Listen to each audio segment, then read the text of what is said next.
Hello, everybody. This is Rachel. And I'm Peter. And this is All for Animals. Okay, everybody. So today I'm going to be talking about the history of dog grooming. And this is one that obviously is a topic of great interest to us, Peter, but I'd imagine there's going to be a lot of other groomers out there that are interested in learning how their career came to be. Oh yeah, most definitely. Yeah, so let's dive on in. So there's surprisingly little information out there about the actual origins of dog grooming, which I found really strange given how much information there is on just about every other topic related to man's best friend. But the earliest solid evidence of well-groomed dogs seems to start in about the Elizabethan era of history when Queen Elizabeth I was ruling England, and that was 1558 to 1603. But even that, there wasn't really much in the way of description of how it was actually being done. There was just kind of evidence in paintings and etchings and whatnot that would show dogs all clean and beautifully coiffed, but no like manuals on how to get them that way or anything like that. And I found that really strange. There's even like some etchings of women actually shearing dogs with scissors, but that's literally like the extent of it. So after the Elizabethan era, we move into 17th century France, where we finally get the first official record of actual dog grooming parlors. Now, during this time, King Louis XV was reigning over France, and because of his fondness for poodles, they essentially became the dog to have, and have since actually become the national dog of France. And because of their strong association to France, a lot of people mistakenly believe the poodle originated there. But do you know where they originated, Peter? I do not. No. They originated in Germany. Is it really? Are they a German breed? Yes. Interesting. Yes. Now, are we talking about the standard poodle as well? Now, King Louis XV was especially fond of toy poodles. Okay. But the standard poodle, I feel like all three breeds are fairly well represented in, like, the French pop culture. Sure, right. So, a fun fact here, actually, King Louis had a favorite poodle, and his name, and I don't speak French, people. I took a little bit of Spanish and sign language in high school, so I may butcher this name, but his favorite poodle's name was Filou, which means trickster in French. And I thought that was really cute. Yeah, and fitting, because poodles are smart and they know it. Oh, yeah. Yeah, they're wily little boogers. Yeah. In the best way possible, of course. It is kind of widely assumed that the pet grooming was happening either in, like, the marketplaces where people would trade and buy essentials and whatnot, or even in the palaces of the royal families and those of, you know, the higher breeding, as one might say. The beautiful, complex show styles that poodles are most widely known for actually originated from groomers known as demoiselles, tasked with creating a style that would coordinate with the incredibly intricate, huge, tall hairstyles done on the powdered wigs worn by all of the upper crust and everything. And I thought that was really cool too. Now, and do you know, like, the traditional continental poodle cut, why it's the way it is? Why the coat is left in certain spots? Like, you know, obviously you get their bracelet. You do know why? Oh, yeah. So They wanted to reduce drag as much as possible on the dog, whether they were working in water or in, like, underbrush on land. So they wanted to keep that coat and skin clean. They wanted to keep them fast and agile, but they also wanted to protect the vital organs and joints. So those little palms and bracelets, they do actually serve a purpose, and that is to keep those joints nice and warm and safe while they are running through mucky water and, right, you know, bramble bushes and all of that stuff. And the jacket is to help protect all of their actual organs and also help retain that body heat as well. Right. Well, and I don't think a lot of people know that the poodle is actually a hunting breed. Yeah. They're always shocked when I tell them that, but that all dates back to why the poodle feet came about and why the bracelets and the jacket and the entire historically correct, the continental cut became a thing, and why there's a purpose behind it. I hear people all the time when I'm talking about poodles, and they're like, well, I don't like the poodle feet and the poodle face. I'm like, it doesn't have to be that way. Historically, the reason's that way is what you've just described, to keep the joints and the organs warm while they're working through, brush and water and all that good stuff. So, glad we could touch base about that. And I'm actually going to do an episode. I'm going to do an episode here soon about kind of the origins of the jobs that dogs came to have, since now dogs are mostly seen as companion animals that just keep us company and we love them and everything. But people often forget that they were originally used for all kinds of daily tasks. I want to get into some of how the most popular breeds were working and the jobs that they would do to help us humans, and just kind of the evolution of how they got to where we are now. Absolutely. It'd be a great thing to discuss. You're exactly right. Even the large breeds, Great Pyrenees is almost seen more as a house pet. And typically they like to be out in a big pasture or, a barn. Oh, yeah. They are the stereotypical livestock guardian dog. Exactly. Yep. So moving more back into the history of grooming more specifically, I know that you're correct. There's not a lot of information out there. I know of one Facebook group that I'm in with some, historic photos.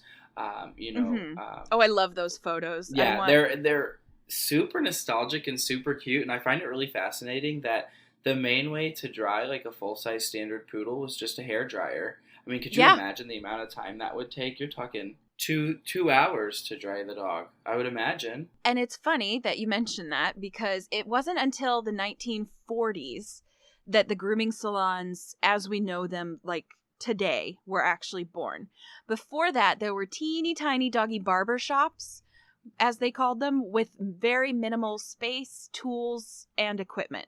And they were actually commonly referred to as quote-unquote sweatshops because of the lack of temperature control, small space, and very ineffective cage dryers that they would use. And they were like the ones that everybody is always so scared of now, because they would pump so much heat into those cages and it wouldn't really be safe for the dogs or the groomers working in that little bitty space that was just becoming overpowered with all of that heat. Right. I think it's really easy for today's modern groomers, and I know I'm super guilty of this, to forget just how much progress has been made to make our jobs so much safer and easier. Think about how badly your hands hurt after that long, drawn-out scissor cut, and that was the only option before electric clippers were invented. But dogs were being groomed long before electric clippers were invented. Right. Well, and it's funny you say that, because I'm guilty of it too, not really appreciating how far the industry and the trade has become. Sure.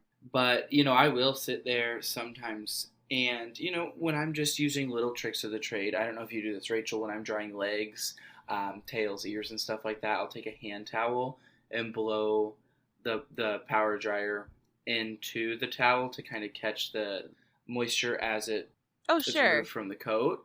Yeah. And I think, 30 years ago, someone figured out this works and passed it on to this groomer, who passed it on to this groomer, who passed it on to me. Mm-hmm. And just little things like that. And we're not even talking about the big picture of, dogs being groomed before clippers were even created, or formulating proper shampoos, that work individually with coats and stuff like that. It's all those little tips and tricks of the trade. My biggest thing is ear cleaning, because I'm sure back then that must have gotten pretty overlooked. I don't know that there was a whole lot you could do, especially, how were safety restraint devices back then, See, there's I couldn't find any information on that, and I was really bummed.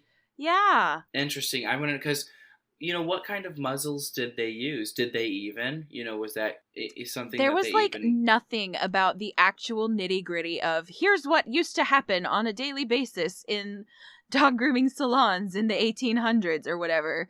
I was really hoping I could answer those questions for you, but there is like nothing. It was really hard. The most the most in-depth description I could find was where they would essentially tell people, have soap ready. We're gonna get your dog in the nearby lake, then soap him up and send him back for a swim before I go and dry him up.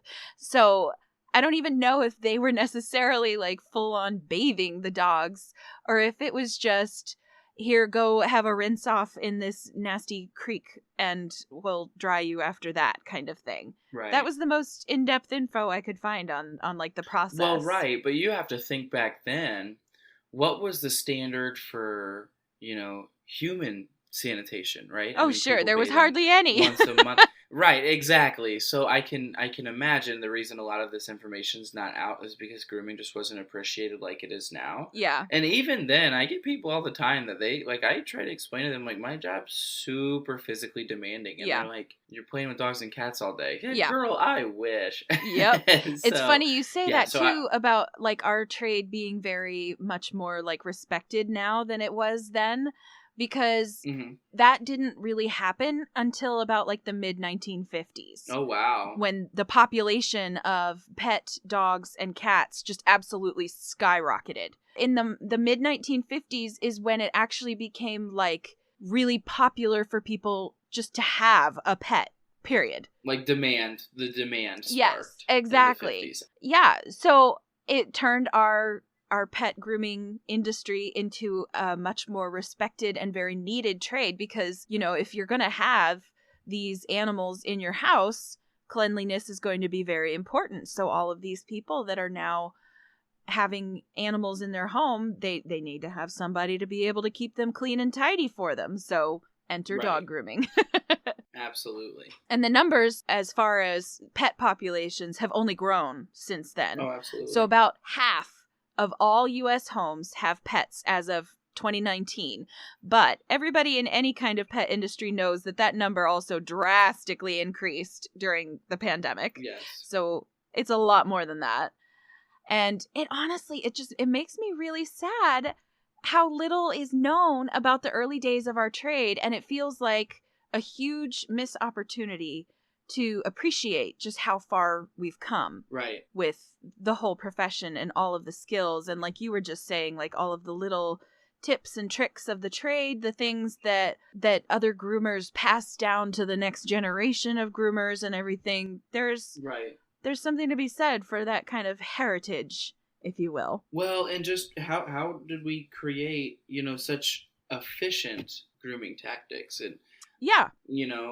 Hell, even myself, I'm personally still trying to get faster and more precise. Mm-hmm. And, kind of learning as I go. And I couldn't even imagine how far the trade itself has came, in the last 50 years.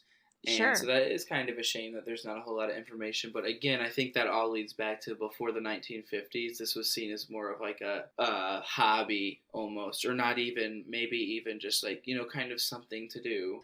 It was mostly just like completely practical back then. And it was like, even as you mentioned earlier, like the vintage photos of dog grooming, the results look drastically different than they do today because of the different equipment that was available, as well as just the different demands. Mm-hmm. So it was mostly, unless you were like a huge well-to-do or like royal person, your pet grooming needs were gonna mostly be like, hey, I need less hair on his belly so he doesn't get caught up in bramble bushes. And hey, my poodle's joints need to be protected while he's going off and retrieving ducks for me and stuff like that.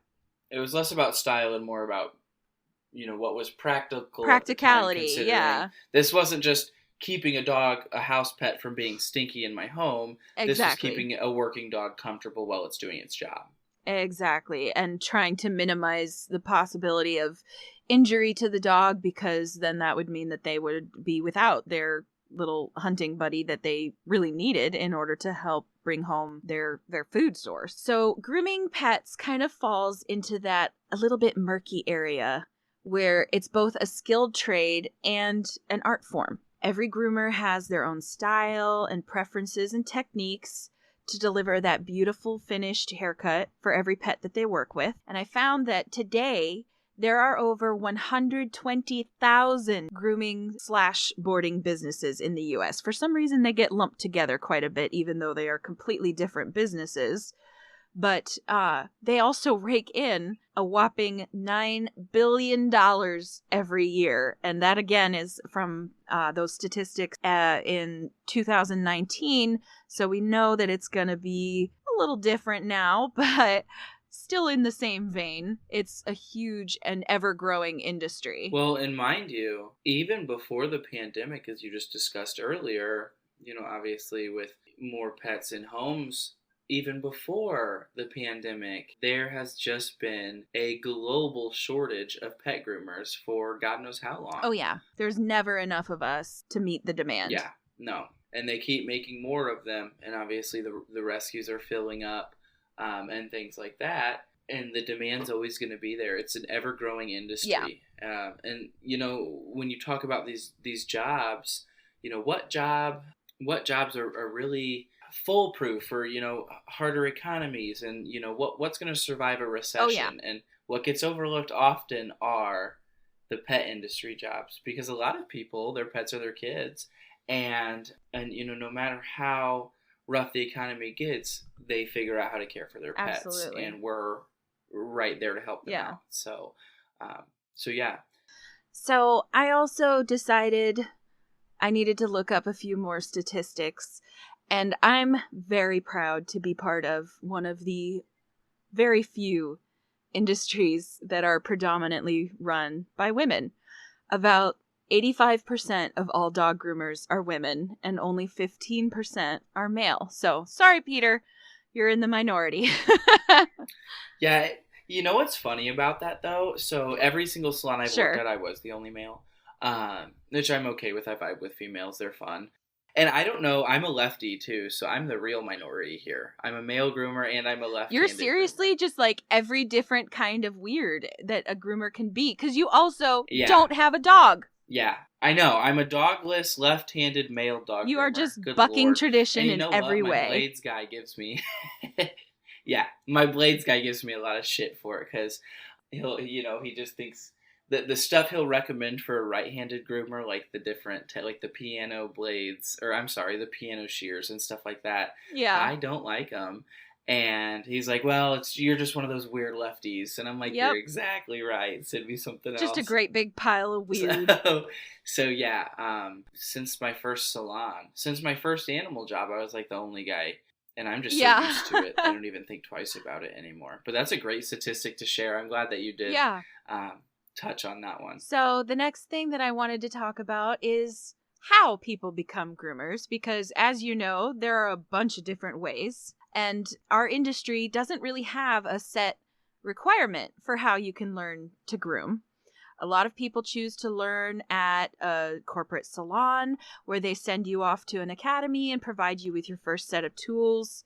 And then there are also designated grooming schools you can pay to go to, apprenticeships under an already established groomer who really knows their stuff. And then there's also groomers who are completely self-taught.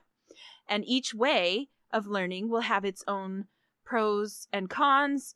But personally, I absolutely loved learning as an apprentice. So, Peter, if you had the option to choose a different type of education, would you? I don't think so. I went to a private academy. I paid privately for the education, my first set of equipment. I love my teacher. We still talk all the time. She's a sweetheart. I come and visit her. I wouldn't change a damn thing. But it's not the only avenue you can take. And I'm glad that you've brought this up, because it's not a one-size-fits-all. Yeah.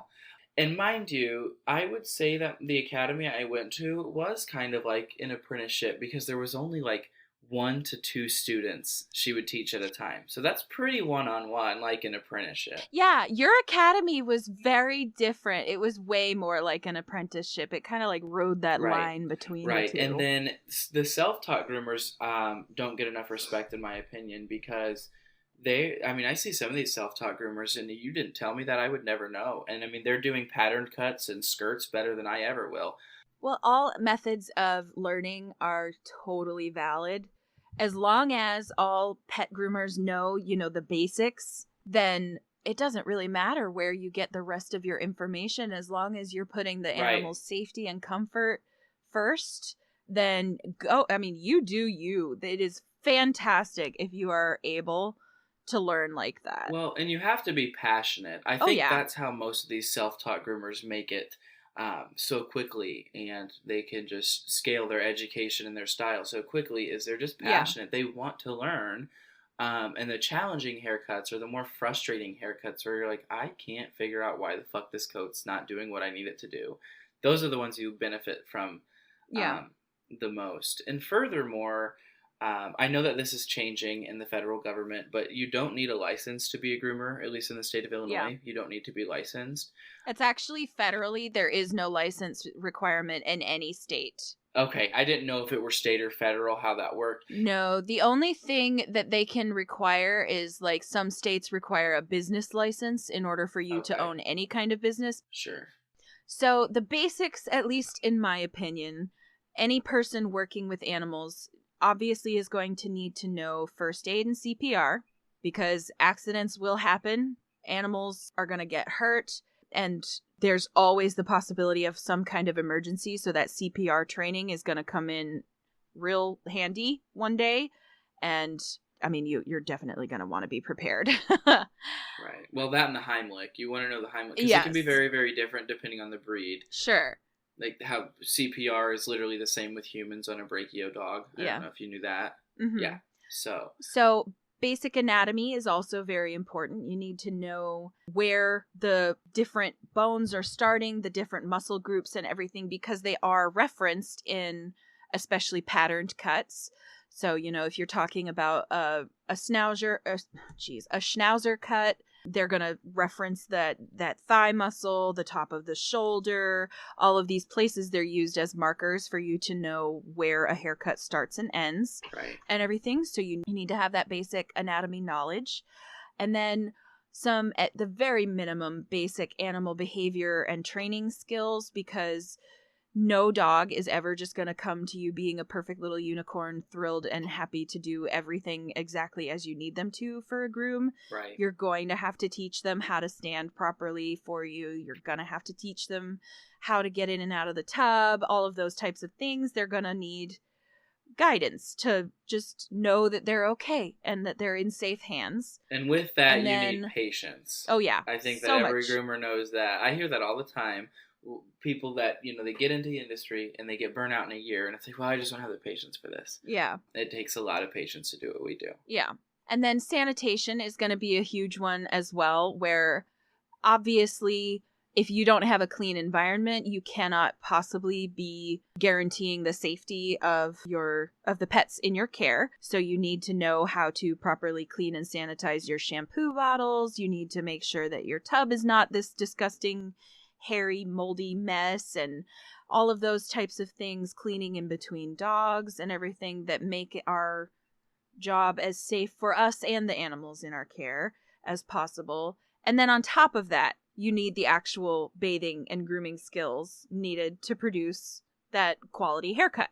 And then another one that I'm assuming it's not necessarily required, but I think it's important, and that would be an aptitude for customer relations. And it's just helpful.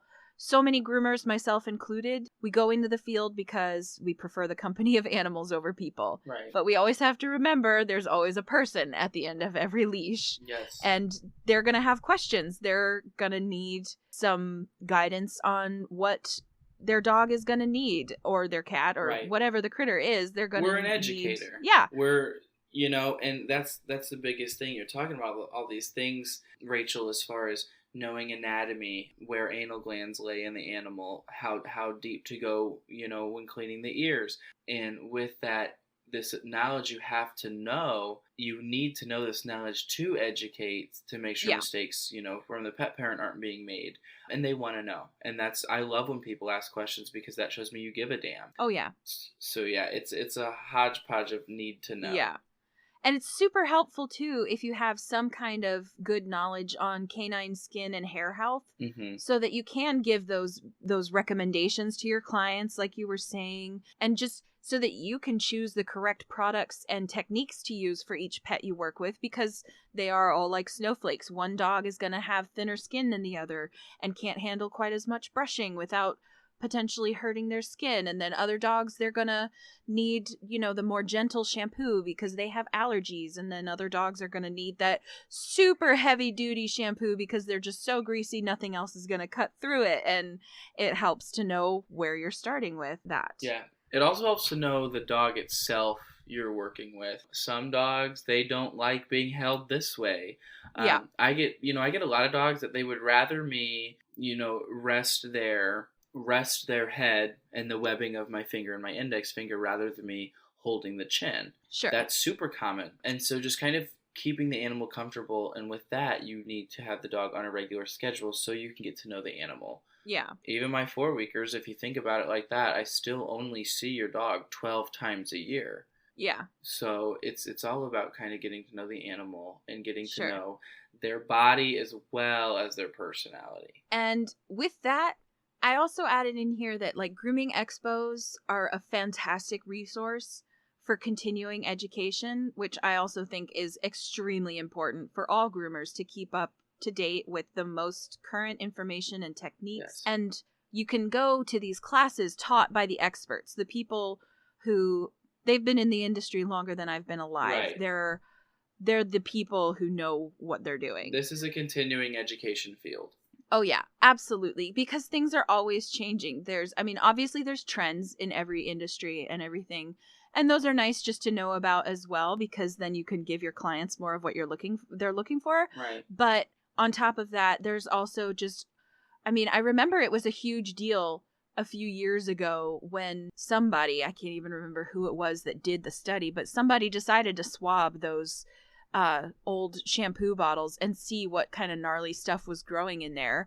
And it was majorly shocking news across all of the Facebook groups and everywhere that we groomers like to gaggle for our information and everything. Do you remember when those articles first started coming out about how nasty and contaminated those things could be? Oh, yeah, and how you need to replenish your diluted shampoo every single morning and not just let it sit and fester. Yeah, yes. And you have to sanitize those bottles, and you have to do all of these things to make sure. And it's stuff that up until that article came out, nobody even thought of. And then we had this new resource, and now we know, and we do better. Right, exactly. Do you remember the whole Furminator situation? Oh, sure. Furminator was all the craze there for the longest time. When I started, it was Furminator everything. Now I don't use a Furminator. I have switched to an Equi Groomer. We are not sponsored by the Equi Groomer, but I will shout that out wholeheartedly. I use it on cats. I use it on just about any double-coated breed. That is a holy grail, and it fits so nicely in your hand that it doesn't really hurt your hands and your thumbs. It is a very good tool. Yes. So again, that goes with the continuing education of the trade we're in. Absolutely. And there's also a lot of great organizations such as the ISCC, which is the International Society of Canine Cosmetologists, the NDGAA, which is the National Dog Groomers Association of America, and the IPG, which is International Pet Groomers Incorporated. And these are also run by experts in the grooming field. And they do have standards for their members to meet in regards to safety, sanitation, and skills, but it isn't required for any groomer to be a part of these groups, unfortunately. I think we do lack a lot of oversight in our industry, because I guess the government is reluctant to get involved when they don't really know what goes into it. Right. But I feel like we could really benefit from some of that oversight if it came from people who actually have spent time in a salon. So Right. I feel like if that oversight came from some of these organizations, the ISCC, the NDGAA, IPG, then we would get a much better, safer, and just relevant understanding, or not understanding, oversight. There'd be a bigger standard. There'd be a better standard for what, because exactly. I get frustrated with the kind of, anyone can really call themselves a groomer, right? Anyone can say they're a dog walker, but grooming's more skill based than that.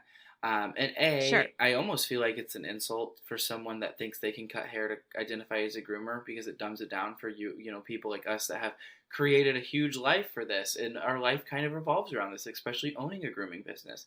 Yeah. And that any Jane Doe down the street can say, oh yeah, I'll shave down your dog for whatever. And they price gouge so low that it ruins the market. Additionally, it's not safe. When you're talking about people that don't have any idea what they're doing, especially working with cats, I can think of 3 stories off the top of my head of someone that had no business being in the industry, that went to bathe the cat and put the noose around the neck, and the cat jumped out and snapped the neck and killed the cat. And it's little things like that that can just be oh so detrimental. I know some of the corporate salons, they have limited muzzle use, which is not safe at all. Rather than limiting the amount of time allowed for a safety device, you need to be training the people in your salon how to properly use them. Have courses on how to properly use these devices in a safe manner that's not only safe for the dog, but for you. The people involved, that education is paramount. I'm all for, there needs to be some sort of either licensing, written exam, something to show that you know what you're doing to be a groomer, because we are working with sharp objects and moving targets. And again, if you're a cat groomer, little mistakes, cats have skin like tissue paper. A nick it's not just a small nick, it's a nickel-sized break in the skin, and they have just such tender anatomy. It's really, really easy for animals to get hurt when people that think they know how to groom don't, and they find out the hard way that it's not just cutting hair. Yeah, it's not just playing with puppies all day, people. And I'm not discouraging anyone to learn. Obviously, I'm a better groomer than what I was 4 years ago, and I've learned a lot more, but there's a safe way to learn, and there's a practical way to learn. And I think that whether it be the USDA or some other board, come up with a standard to make, obtaining the skill of pet grooming more standardized, right? Yeah. That way, we're not discouraging people, but that we're saying this is a standard you have to meet. The reason this standard is to be met is for the safety of you and the animals you're working with. If you cannot meet this standard, this is not the industry for you. Yeah. So I'm very curious if anyone else has learned anything about the history of grooming as they were learning to groom. Peter, was that part of your education? It definitely wasn't part of mine. No, not at all. I don't even, actually, matter of fact, when we hop off here, I want to kind of Google patents, like who patented the first dog grooming table, who patented the first power dryer. I'm curious about when those patents were issued, if there even are any. Yeah, I think we should also do an episode just kind of on the evolution of grooming tools, because I think that might be interesting. Tools and equipment, and how cage dryers are always changing, and velocity dryers, and the clipper vac system. If you don't have a clipper vac, you will cut your poodle time in half, I swear to God. Oh yeah. I love my clipper vac. Additionally, I want to speak to the audience real quick. If there are any groomers listening that not specifically know anything about the history of dog grooming, but I want to do an episode on tricks of the trade, meaning, is there something that you've learned that became a part of your normal grooming regime? Oh, that's a great idea. For example, when I Dremel, I always get the feet wet before I Dremel. And why? Because it makes it easier to pull the hair back, and it softens the nails, so that way you're not really running the risk of getting the coat tied up when the Dremel's spinning. Oh, that's a great trick. Yeah, just an example how I used to trim nails. Nails were the first Yep. thing I used to trim. And Rachel and me met, and now I have adopted her nail trim regime, which is nails are usually Yep. the last thing I do. You know, just little tricks of the trade. I know another one that Rachel's taught me that I've adopted is squaring the feet and then curving off the edges. Yes, it's so helpful. So just any little tricks of the trade that you guys know that you guys would like to share, I think that would be a very, very beneficial episode, because hell, even if you learn 2 tricks of the trade, it was worth listening to, and now you have more efficiency within your grooming practice. Absolutely. Well, thank you everybody for joining us this week, and we'll talk to you next time. Thanks for tuning in.